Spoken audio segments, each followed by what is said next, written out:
Okay, so if you watched my last video, you know I've lied by now. This obviously isn't a home lab tour, but after the performance of the system, I just couldn't let it go to rest, and I decided that I was going to try and at least upgrade the processor to see if we couldn't get this moving any better with the gaming and not just have it a desk system. So I got onto eBay and I bought myself a Xeon E3, which is the largest size processor that can fit in this same form factor and hopefully give us better performance for this little system that tries.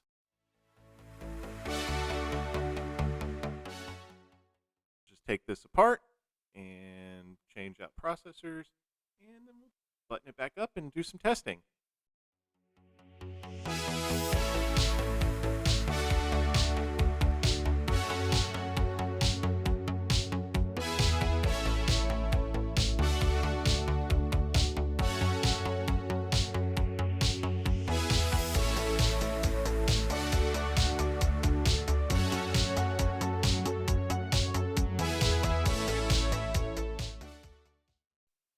Just like before with any kind of mistakes, make sure that you remove the sticker from the processor that you buy off of eBay before putting the thermal paste on. Now that I've got that off and wiped it down, we can put the thermal paste on, reattach the heatsink, and then we should be good to go to turn the system back on and fire her back up.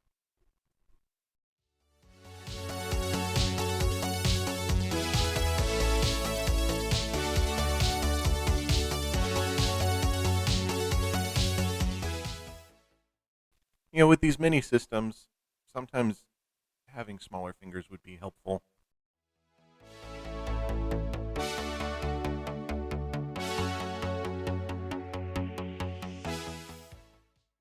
Now, if I was doing this the right way, I should have taken this all out of the case, but let's face it, this is just a quick video, and sometimes that can just be a little lazy.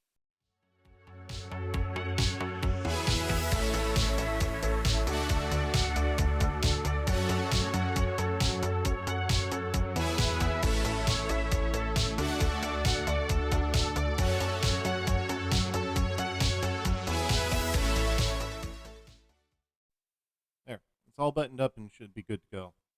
I say this, but you won't see this on camera.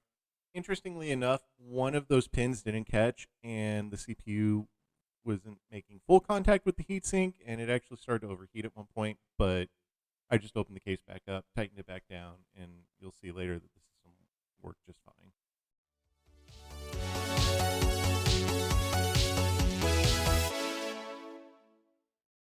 So here we go. We're starting up into Windows, and the system boots just fine.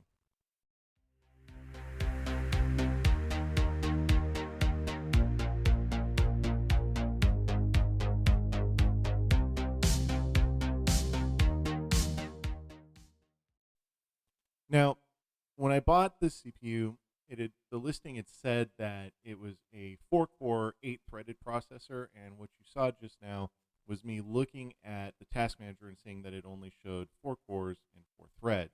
And so I decided to go into BIOS to have a look to make sure that that was accurate. Also decided to enable virtualization while I was in here, just in case I wanted to make a virtual machine at any point.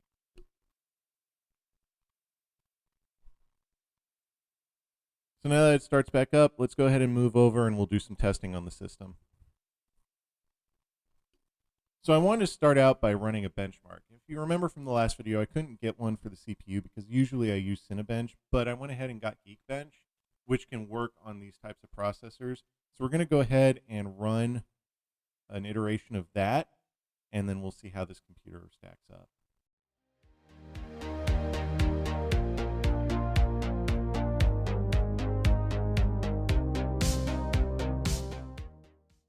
Since nothing else was changed, we're not going to be testing the GPU, just the CPU for this benchmark. The GPU benchmark from the last video should have been the same. And if you didn't see that, go ahead and go back and look at that right now so that you can see how this platform performs with that 2060 in there.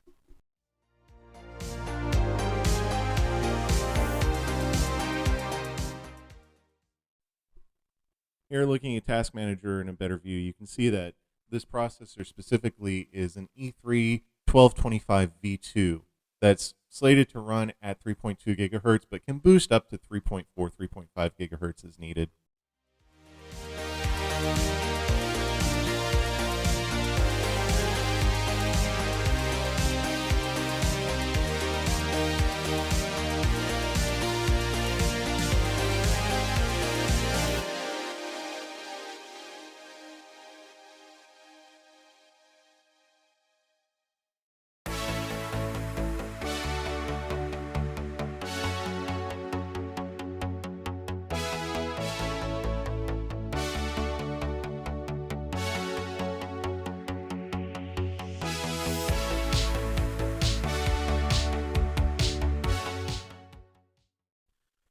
So now we can see the specs from the Geekbench run, and it's a decent processor. I mean, this is a significantly older processor than what you get from today's computers, but hypothetically, this should still be able to function in, some general gaming scenarios as well as other functionalities.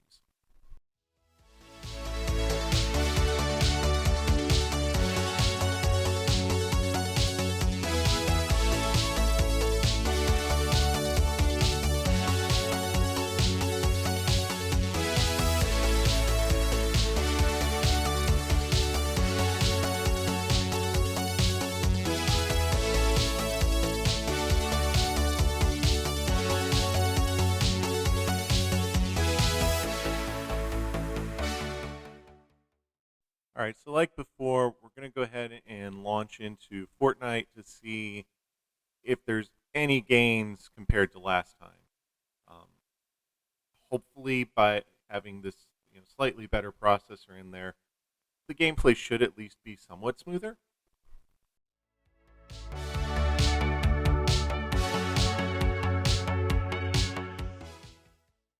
I'm going to go ahead and go into settings and try and optimize this a little bit and maybe provide an easier experience up front. So we'll go ahead and try the auto set it first. And no, that set it to epic. Maybe that's just optimizing off the video card. So let's go ahead and knock this down to medium and see how this performs.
Okay, now just loading in here, I can already tell this is a little bit rough. So we're going to go ahead and drop the settings a little bit more.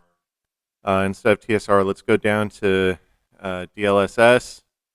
I'll go ahead and keep the settings at performance to try and boost it. We're still keeping the quality at medium. So let's go ahead and apply that and see if that runs any better.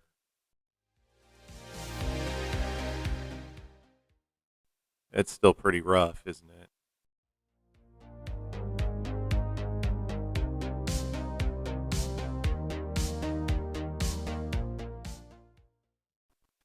So you can see that the CPU is being our bottleneck here. It is completely maxed out. The temperatures are decent, but that little CPU is just chugging along and is not having a good time with this. Right now, this is not a very playable game.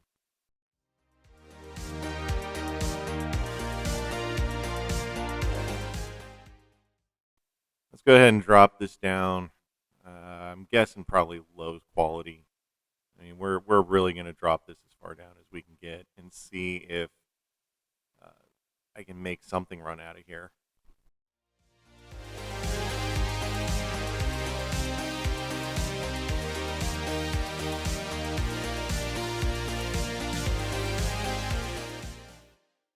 think the lag saved me back there.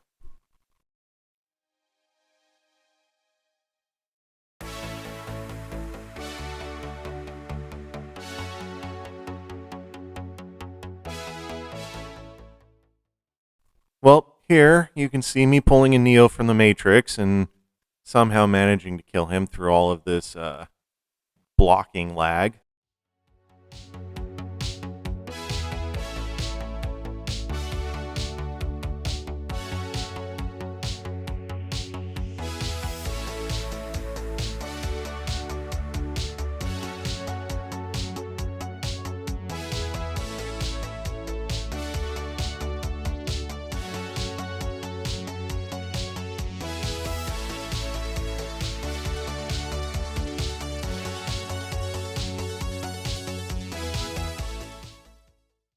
All right, let's try something hopefully a little less intensive. Let's hop over to Minecraft.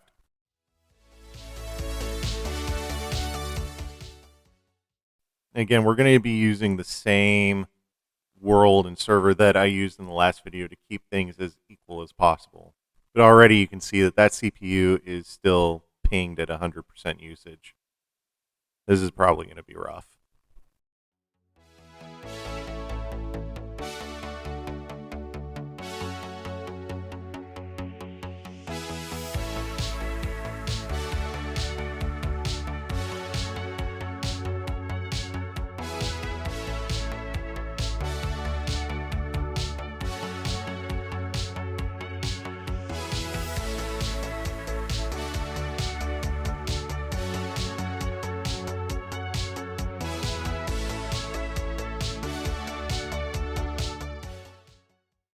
I will say at this point, my editor is yelling at me for using a pickaxe to break dirt blocks in the game. But you know what? Come at me, bro. So after the initial loading, this is at least more playable than Fortnite was. So, having a world building game won't be too bad. But it's still not the greatest experience altogether. So I'm going to go ahead and set this back up for folding at home and let it work while I try and figure out something to do. It took me a while, but off screen you'll see that, or you won't see that, I took this and turned it into a Space Engineer server because I figured that having a server CPU, the system would perform well as a server, which is an interesting idea for such a small computer because you can have a game server at home that works just fine, and with its small form factor, you could have it tucked up on a bookshelf or somewhere inconspicuous and have it run 24/7. It stays nice and cool, and it functions just fine as a server. We really enjoy it. Thank you for stopping by. On your way out, do all the YouTube things, like, subscribe, ring the bell, and check out some more videos. I'll see you in the next one. Thanks, guys. Bye.